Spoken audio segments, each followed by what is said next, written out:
All right, folks, I want to go ahead and get started. First of all, good morning. I know it's a Saturday morning. We had about 30 people register, so I'd imagine some more folks are going to trickle in here as we get started. A couple of kind of housekeeping things before we get started. First of all, as it is a Saturday morning, my kids are home, and so if you hear My Little Ponies in the background, please forgive me. I did want to just do a quick blurb about UMVIM.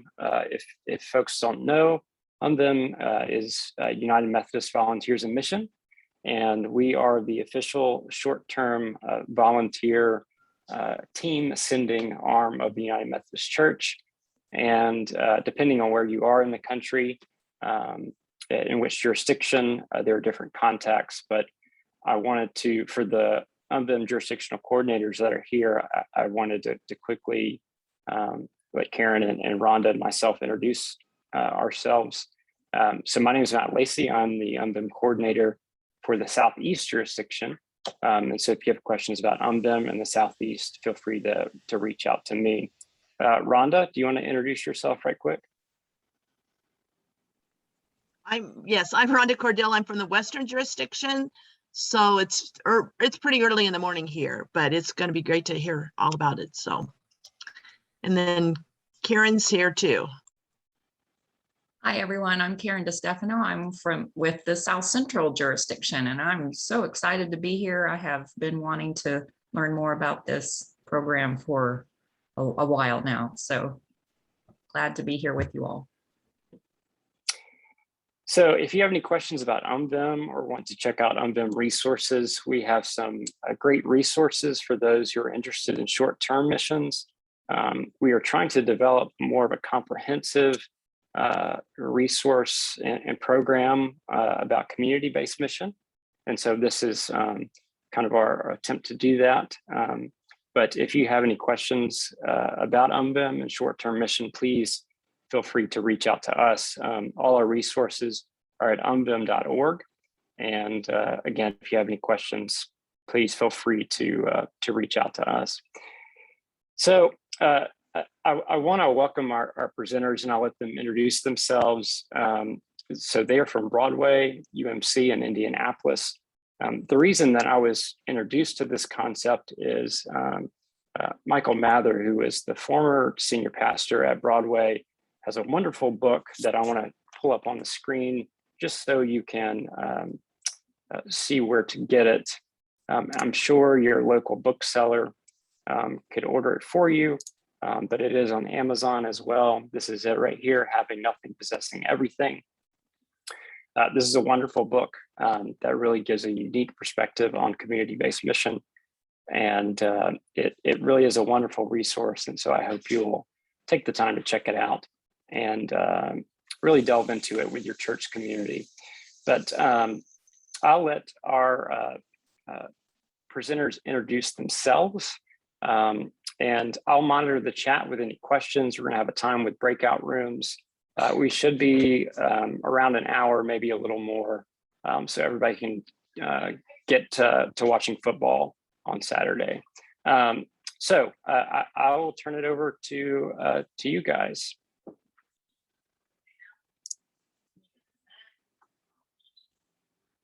I'll let Aaron introduce himself first, since he's the one in charge. All right, no problem. Thanks. I don't know about that, but good morning, everybody. Glad that you're joining us today. My name is Aaron Hobbs. I'm the senior pastor here at Broadway, United Methodist Church in Indianapolis. We've been here at this location about 100 years now, and for many of those years, we were like a lot of churches. We were very programmatically centered. If we had engagement with our neighbors, it was kind of thinking about what we thought they might want or need, and then doing those types of things to reach out to them.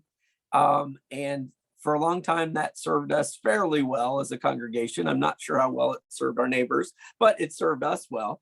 And but then, as a lot of churches over time, numbers start to go down, and neighborhoods change and redevelop. And so we finally in the 80s decided we were going to do something different. And that was putting the gifts and talents of our neighbors in the forefront of our work. And so today, Alicia is going to start with a little bit of information about asset-based community development, which is kind of the basis for a lot of the work that we do here, both for the last probably 20 years and into the future. And so we'll share a little bit more about some nuts and bolts about one of the things that we do, which is our Roving Listener summer program, but then now it's expanded to be a year-round thing too. And so we'll share a little bit about that with you and have plenty of time for questions. So good to be with you today. And I'm Alicia Baker. I'm currently serving as the associate pastor at Broadway UMC, and I also am serving at findhelp.org, which is a nationwide care network that helps connect folks to social services. So again, like Pastor Aaron mentioned, really excited to be with you all. We're going to jump straight into things here and present, and hopefully have some time for breakout rooms and Q&A at the end as well. If you have any questions throughout, feel free to drop those in the chat, and we'll have time to stop and take questions as well. But we're going to go ahead and get started. So today's presentation is really talking about shining lights on the gifts of our neighbors. And so one of that key components to doing that, like Aaron mentioned, is focusing on asset-based community development, which we'll dive into. But first things first, we've heard introductions from some of you. We're not going to have time to have everybody go person by person, but I would love for you in chat to introduce yourself, tell us where you live, and then tell us one thing that you're good at. That could be a hobby, that could be something you enjoy doing for work. So yeah, just go ahead, put your name, where you live, and something that you're good at in the chat. We'll take about a minute here to do that.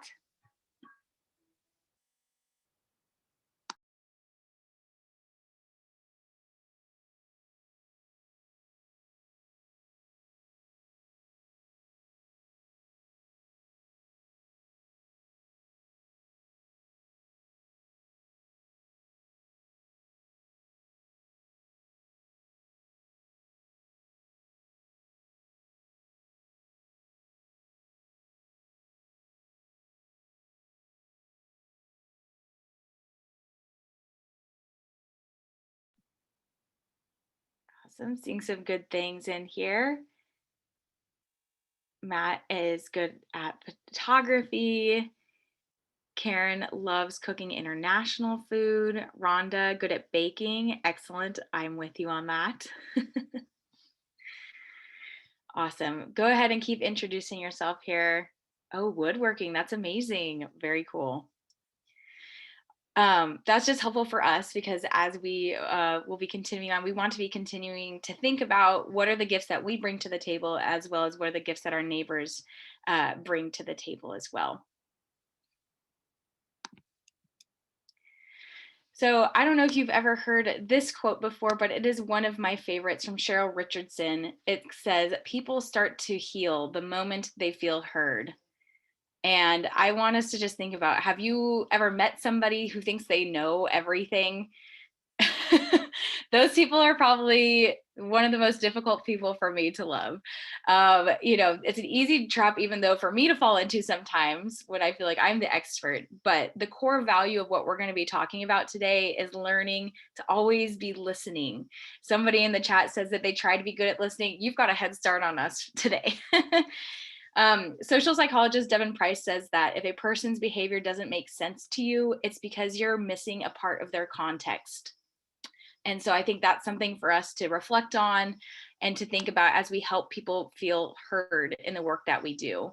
So for today, as we're going through this practice and learning from Pastor Aaron and from each other, just some ground rules. We want to acknowledge that we don't know everything, and that's okay. And just because you have experienced something one way may not mean that that experience has been somebody else's experience. We also acknowledge that we need others to be able to share their stories, because we all have spots that we're unaware of, and having them come and share their story helps make that picture more vivid and more accurate and fully representative. And then the other thing we want to be able to do is to acknowledge when we've made a mistake and be willing to learn how to approach things differently. So with those ideas and ground rules kind of in our head, we're going to basically chat about where have we been, just in general, doing congregational ministry in our context, where are we going? And then how can we put that into practice, getting a chance to create something new. So first things first, after we've looked at that mindset of being more, taking a stance of listening and appreciating those around us, we can then move forward into our language and what our approach to ministry looks like. So when we first start a new project in our community, what do we normally say? We normally say, well, what needs to be done? Or what's wrong here that we need to fix? This is what we typically call a needs-based approach.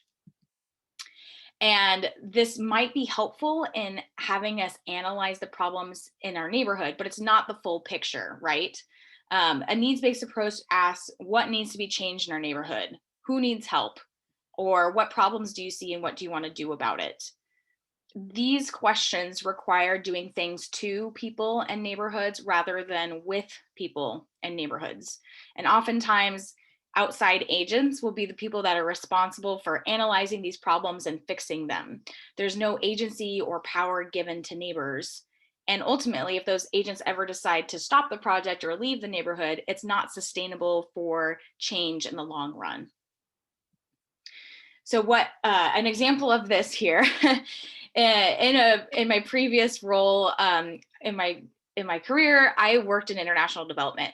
I was working in Haiti with some folks and was talking to some international development professionals in Haiti about the radical deforestation that was happening and things that they had seen that were affecting Haitians.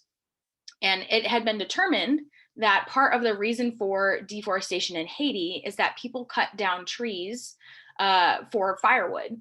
So this organization decided that providing Haitians with solar panels, which you can see here, was the solution to this problem. They thought, you know, here's a great way to cut down deforestation, have clean cooking power, energy, it's gonna be great. So they created these solar panels, stoves, so that way people wouldn't have to cut down trees and firewood to cook things. And these stoves were high-tech solar stoves.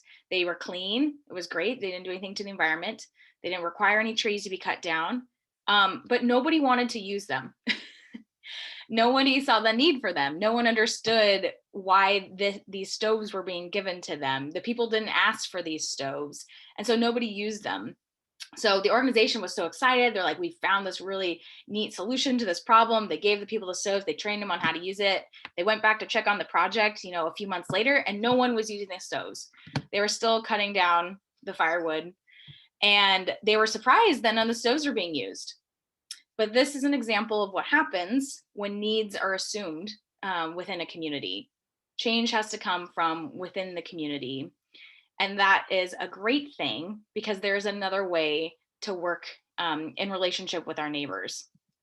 And that way is asset-based community development, or an asset-oriented approach. An asset-oriented approach sees individuals and communities as a part of the solution at hand. So you can see here some of the questions that we ask when we take an asset-oriented approach. We ask questions like, what do we already have in our neighborhood that can help us get to where we want to go? Who can help us?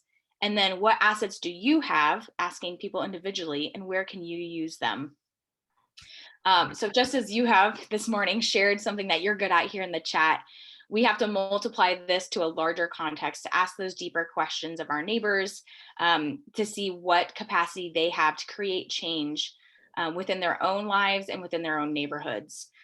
So this might come through a particular skill, training, educations, even relationships that they might have. We want to be very broad in thinking about this. So the foundational truths of asset-based community development are listed here. 1, everyone has gifts, no exceptions. 2, everyone has something to contribute. Again, it can be a relationship that they might have. It can be a skill they have.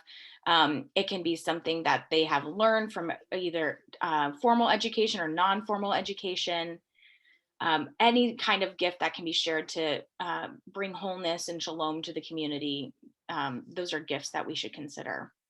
And then 3, everyone has something, cares about something, and that passion is their motivation to act. So we know that everybody has lots of different passions and things they're excited about, but that motivation is what we should really harness when we're doing ministry in our communities, to find those giftings and that alignment with their passion to serve. I love this quote, so I'm going to share it with you about why an asset-based approach is important. Research from the Polis Institute shows that following an asset-based approach means doing things with the community rather than for the community. It requires emphasizing and utilizing what the community has to offer over what it lacks. And it is distinguished by the types of initiatives that result, who is involved, what the goals are, who leads, how they are sustained, and who benefits financially. That's a kicker too. Greater community involvement results in more sustainable initiatives and greater community impact over the long term. If you want to empower community to chart its own path forward, needs-based services will never get you there. So again, comparing the 2 approaches, we've got a needs-based approach, asking what needs to be changed, who needs help, what problems do we see, versus an asset-oriented approach, which says, what do we already have within our neighborhood, who can help us, and what assets do we have, and where can we use them? So we're trying to move from this needs-based approach side over to that asset-oriented approach side. This is the golden rule that I that I like to live by when I'm conducting meetings or activities or things out in the community, to have that kind of asset-based approach as well. Is if there is an activity or meeting or opportunity or ministry that I'm offering to folks, is this something I would want to participate in myself? And I have these litmus tests that we have of, is it accessible and inclusive for everyone? Is it empowering for individuals? And then is it engaging and fun? Especially in light of COVID, we've had to pivot so much in the last year and a half as to how we do ministry, and, using virtual methods and socially distanced methods to things. And so these are things that we're trying to use as we do the work. Some examples of this, is it accessible and inclusive? Thinking about locations of places, not only, just are things ADA compliant, but if you're hosting things, is it near a bus line? Are you providing childcare for families that might have kids and may not be able to come otherwise, or activities for kids to participate in? Is there food available? Sometimes food is a great motivator to get folks to come out to events or participate in things. Is it empowering? Are we giving people opportunities to share their gifts with each other? And of course, engaging is fun. Everybody wants to be involved in something where there's joy and opportunity involved. So if in doubt, my rules for asset-based community development are first and foremost to listen. Get out of your house, your office, wherever you are, go walk around your neighborhood. Sit on your porch if you got a porch, meet your neighbors. That's been my favorite thing to do. Living here in the Midwest is that we've got a great porch culture. It's a great way to meet folks. Go to where people already are. We don't need to reinvent the wheel, especially in 2021 when so many folks are already drained. Just go to where people are already at. Aaron is really good about this too, of like going out in the community, and you'll hear more about Roving listeners, having coffee hours with people in the congregation to come and step in or meet with neighbors at coffee shops, and then go to events, join events that are already happening, partner with people that are already doing stuff in the community. There's no need to reinvent the wheel. And then of course, collaborate as often as possible. It can't be said enough. We often operate in silos of what we think is best for our ministry or our congregations. And oftentimes you'll find a whole other world out there of possibility and opportunity if you're able to work with others around a common goal. So I'm going to pause really quickly, see if there are any questions that you have about asset-based community development or the high overview that I've given before we hand it off to Aaron to talk more about how we've implemented this at Broadway. So what questions do you have?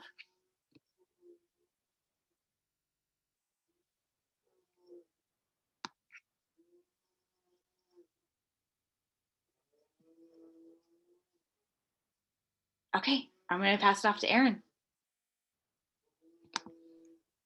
All right, well, thanks.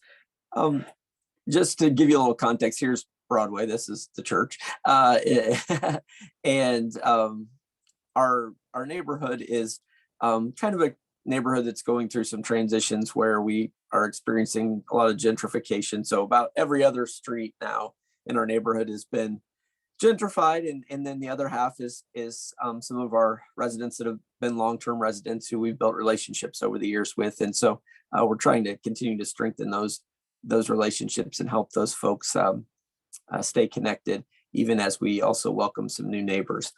So a little bit about the Roving listeners, and in Mike Mather's book, he talks a lot about this. And so I'll let you read some of the stories there. But what the kind of concept is that in the past, we had someone named Diamond Hargis, and he was the original Roving listener. And if you've ever met Diamond or ever seen him speak anywhere, you'll automatically recognize he just has this magnetic ability to just connect with people.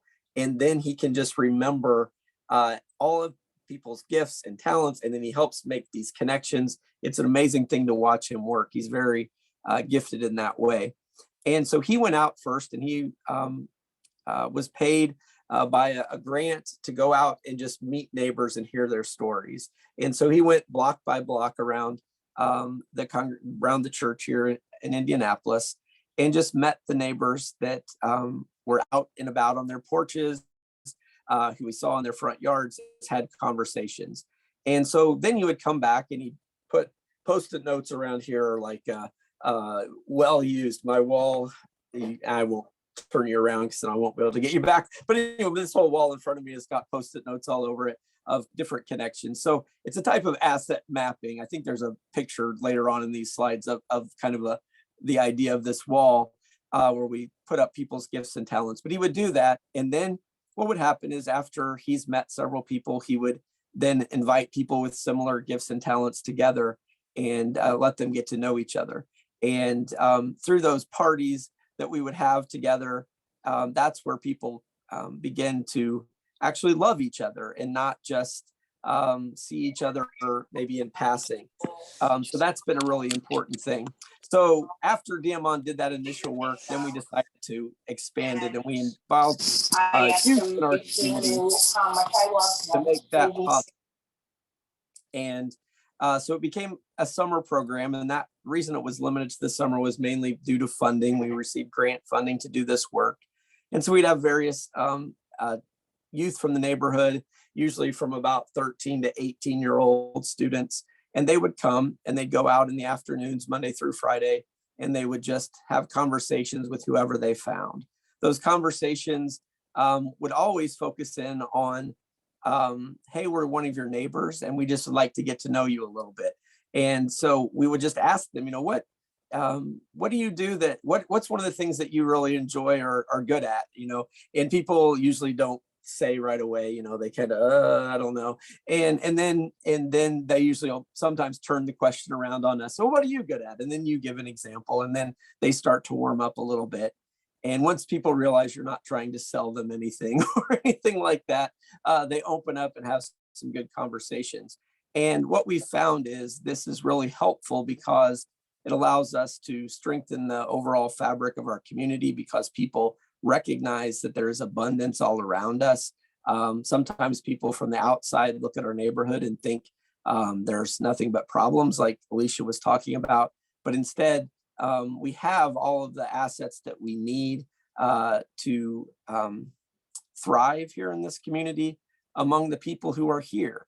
We just have to help be a conduit to connect those folks. And that's kind of what Broadway sees its role as, is we listen to people's stories, we help make connections, and we help to name and to bless and then connect people. So when we listen to people's stories, we can see some of the gifts that they have, and we name those things, and then we bless those things, and then we help them connect with others. For example, like if somebody is a gardener and they are really good at growing tomatoes, and another person grows some kind of other vegetables, and then they might be able to share. Diamond always talks about people claim that we live in a food desert in our neighborhood, but he's like, there's tons of people in our neighborhood who grow fresh produce. It's not that this is a food desert, it's just that there isn't a grocery store. And so the reality is, when we know our neighbors, then we can share and we can do good things.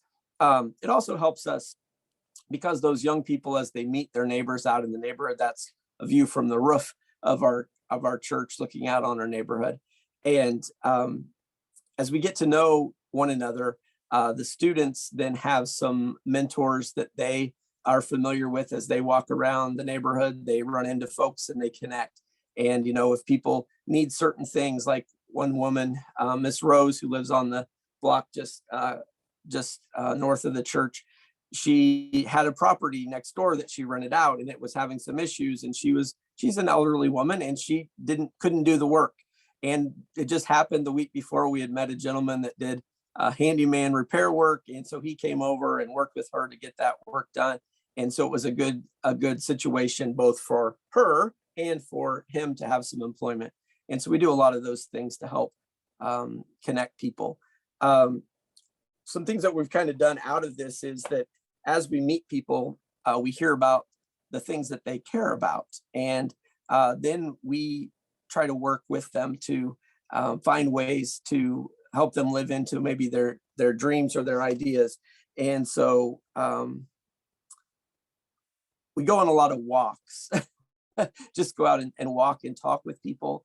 And then once we've met different people, we find ways to bring them together for a meal, or just say, hey, would you like to come for a walk with us, and bring two people who we know that have some gifts. And we just kind of, in the conversation, see what might happen. So while we don't build a lot of things ourselves, we kind of feel like we're that conduit or that connective tissue that brings people together, because there are so many walls that sometimes separate us. People stay isolated. They go in their houses and they don't interact, or they may even be fearful of people who live near them because they don't know them. And so what we're trying to do is break down those barriers by building relationships so people can actually know each other and recognize the assets and the abundance that's all around us.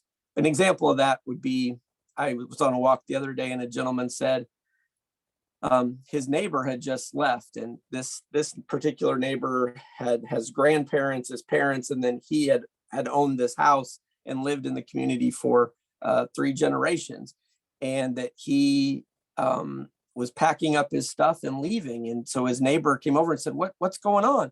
And he goes, well, I just got tired of dealing with the trouble with this new neighbor of mine, because this gentleman had a car repair shop in his backyard, and he was an asset to our community by providing, affordable and dependable care for people's cars so they could get to work and feed their families.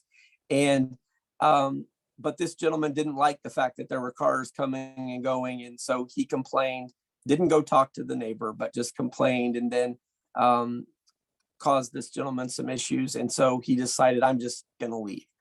And so that was a sad situation, but an example of what sometimes happens when new folks move into a neighborhood and don't know the assets that their neighbors possess.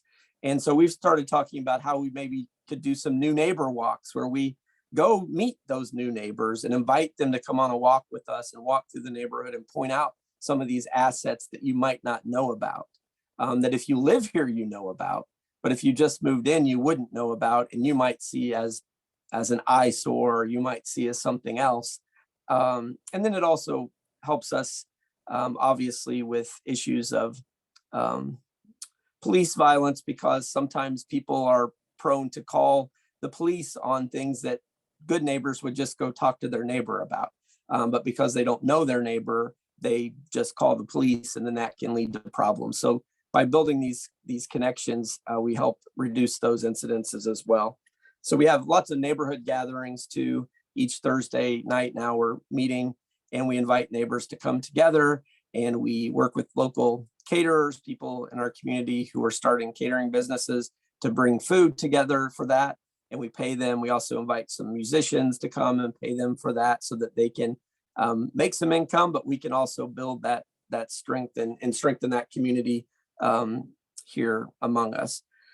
Another thing that came up as we do some of these conversations is that some of the things that inhibit people from fully living into their gifts is health issues that might be related to poverty, or it might be related to systems that are in place that cause people to feel like they don't have access, or are not treated well when they do go to a healthcare provider. And so as we listen to these stories and we look at some data, we recognize that, like, our zip code has a very high infant mortality rate. And so our congregation is partnering with a hospital system here in the city, who then together we have a congregational health connector that talks with people in our community. And if we run into people out in the neighborhood who, when we're doing roving, that are pregnant, we can give them this person's card and say, hey,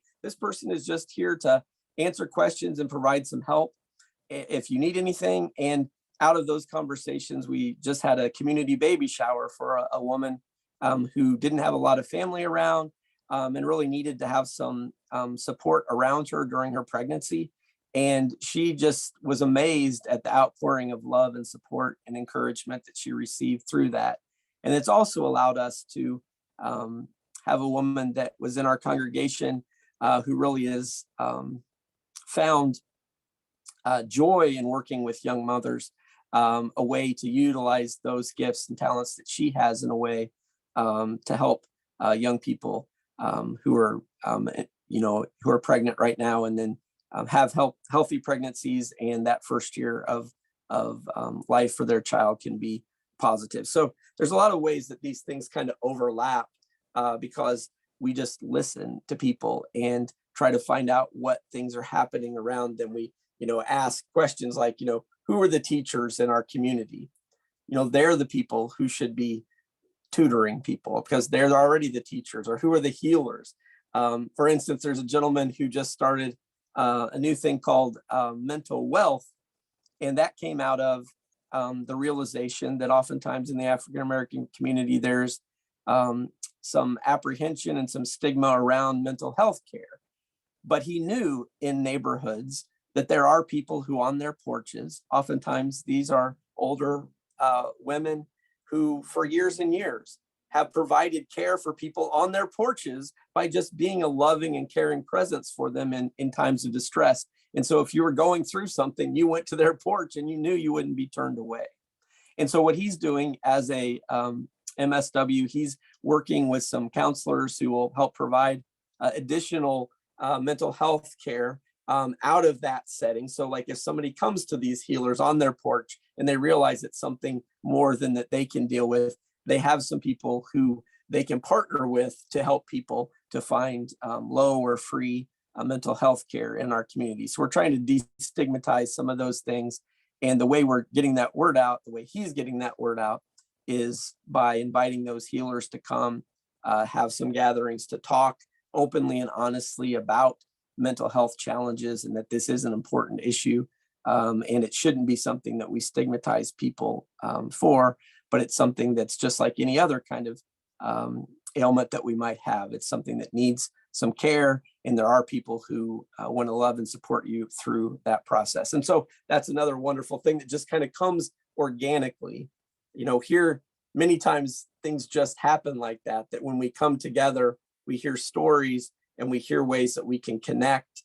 And we talk about that we try to cultivate community, economy, and mutual delight.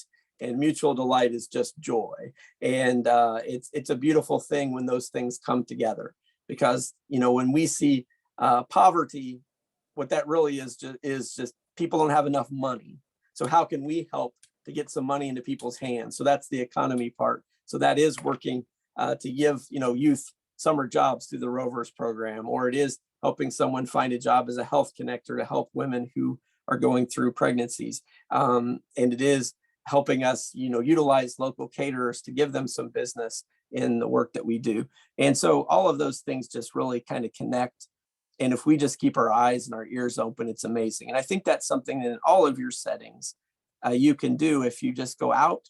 We don't knock on people's doors and we don't go inside. We just do this on people's porches. So we'll just go out and wander around, usually one particular street a day when we go out, and whoever's out, that's the person who we figure is the person we're supposed to talk to. And we talk to them as long as it seems right to do so. And then we move on to the next place. And so people are out in their yard working, or they're sitting on their front porches. As Alicia said, this neighborhood's blessed with a lot of people that sit on their front porches. So there are people around, and rarely do they turn us down to have a conversation.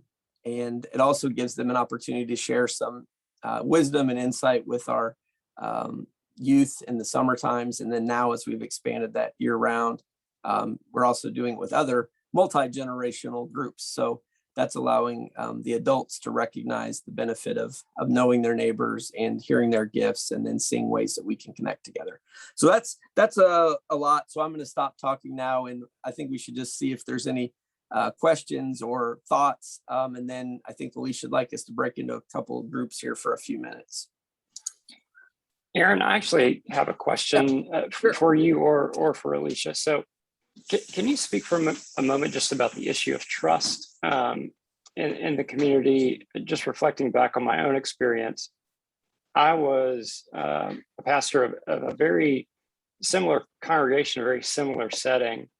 And there was a lot of mistrust between the church and the community, mainly based on race. The church I served, historically white, upper middle class. The congregation was dying when I got there. However, it was Bull Connor's congregation. And so there was a lot of mistrust centered on race in the community and the church I was serving. Could either you or Alicia talk a little bit about that and some issues there, and maybe some ways to help establish that trust? Right. Yeah, I think honestly, the asset-based approach is really critical to that, because when someone comes in, if they recognize that you're not sitting in the power seat and that you're going to drive everything, but that you want to be in this together, it kind of changes some of that dynamic. And so Broadway at this point has a history and has a reputation in our neighborhood as being a good neighbor. And so we have that trust. So it's our job to use that trust appropriately, obviously, and to keep it. And so that's why we're very careful in who we partner with, like the hospital system. I mentioned that, and they're giving us some funding to do, like, hire this health connector. But we're very clear with them that if you don't act right, we're not your pawn to be used. You're leveraging our trust in the community to help people have better health and wellness.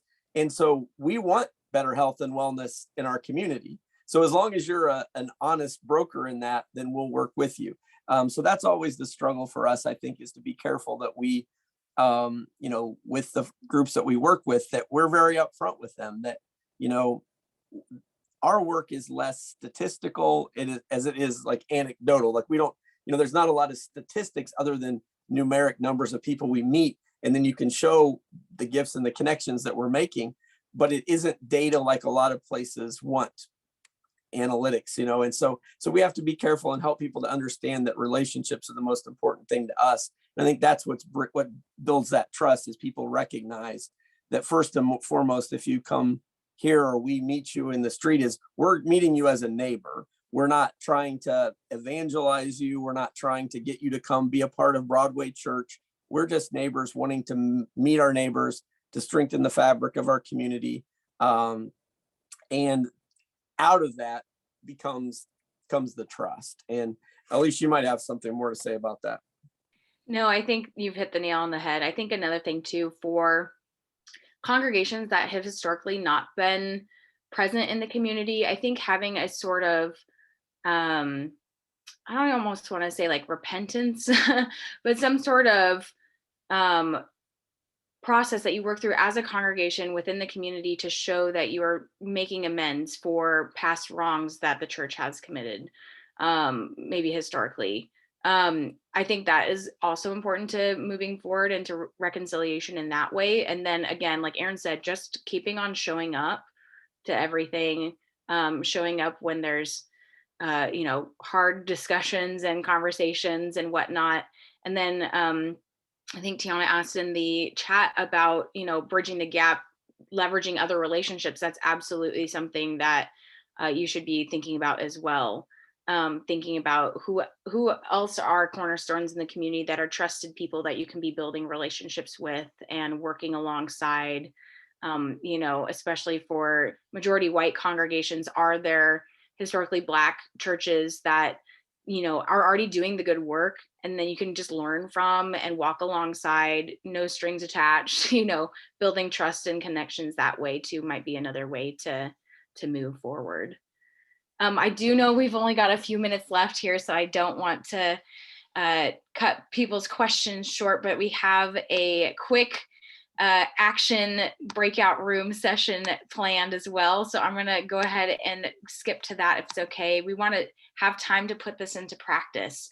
The things we've learned about asset-based community development, viewing gifts of our neighbors and each other. So we're going to open up breakout rooms here. You're going to have about 8 minutes or so, and you're going to come up with an idea of how to engage neighbors using the assets that you have as a group.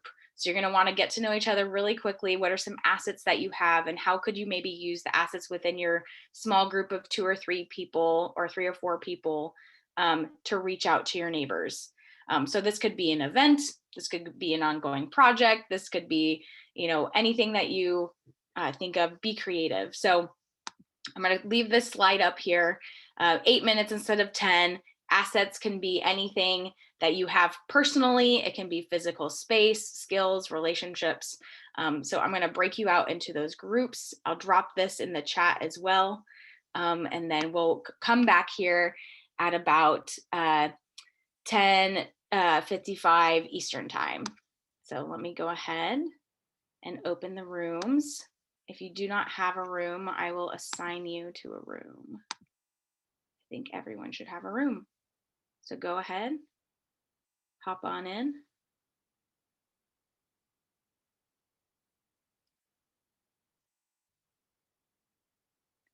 And if you have issues joining, let us know.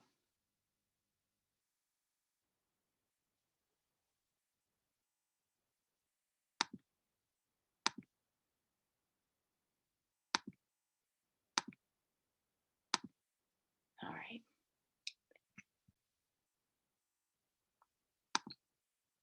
So are we. Let me go ahead and share my screen again. We're just going to take a few minutes here to report out. Maybe one person from each group can just share what idea they came up with in their time in their breakout room. So group 1, want to go first, someone?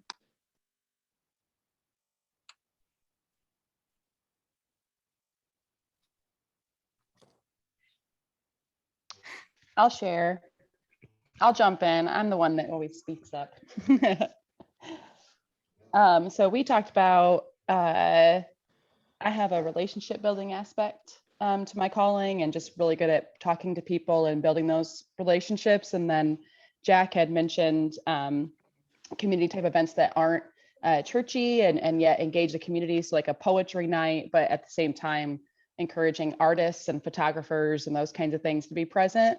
So we had shared about the possibility of, through my being able to build relationships, finding those people that are artists or photographers and can be present at those poetry nights. So the event is already going on through the church, but through that community building, you bridge that gap and offer the opportunity for those people to come in there and share their talents and their gifts while networking, but yet building community at the same time.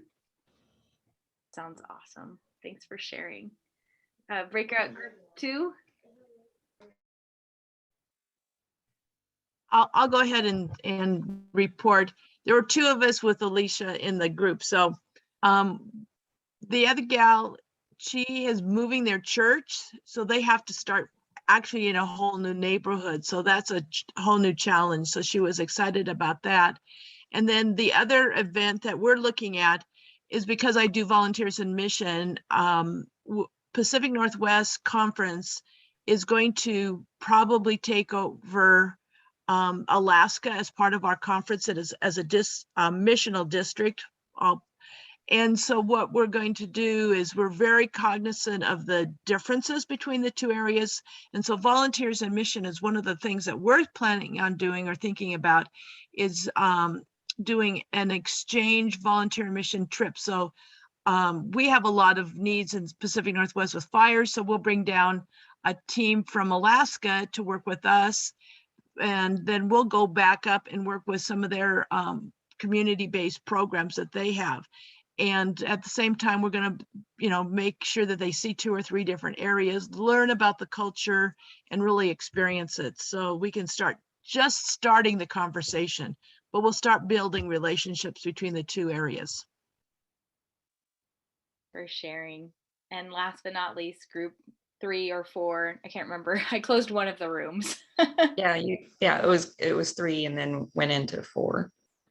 Well, I'll go ahead and speak. So Sam has a space. Their church has a space that we can use where they serve indigent population, the homeless, and Melissa likes to organize events and do other things. So we're going to have a life skills or a mental health care event at Sam's Space organized by Melissa, and to help the people that they're serving in that community.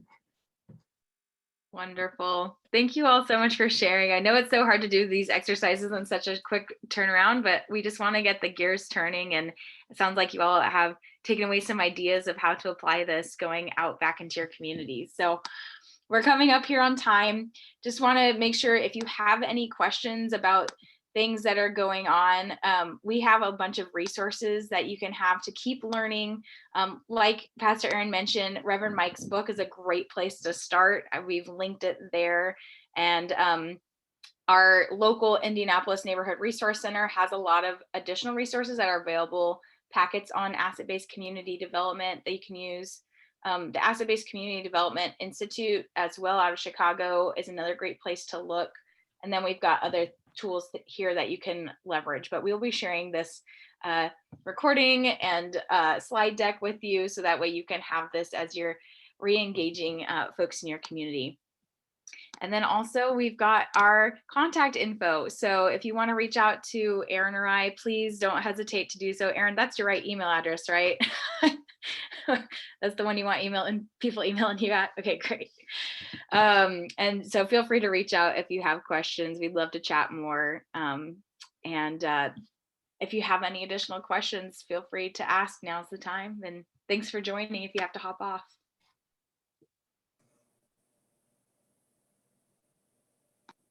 Question, if I may.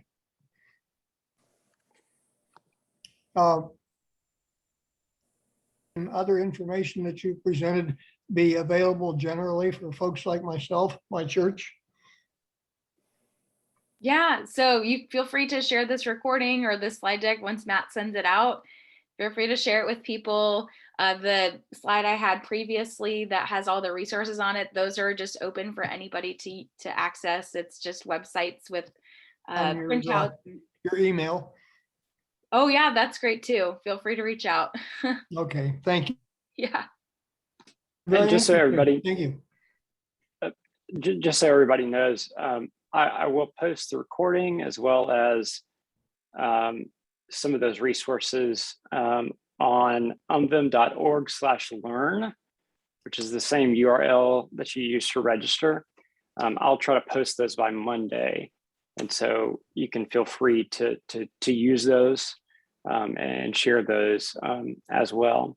I know this is a very short introduction, but we hope that this would be a good catalyst for you to start thinking of some new ideas and really engaging with your community. So I wanted to thank Alicia and Aaron both for giving their time on a Saturday morning, and I really do. Go ahead, Sam. Can you spell that address out for me, please? Sure. UMVIM. UMVIM .org/learn.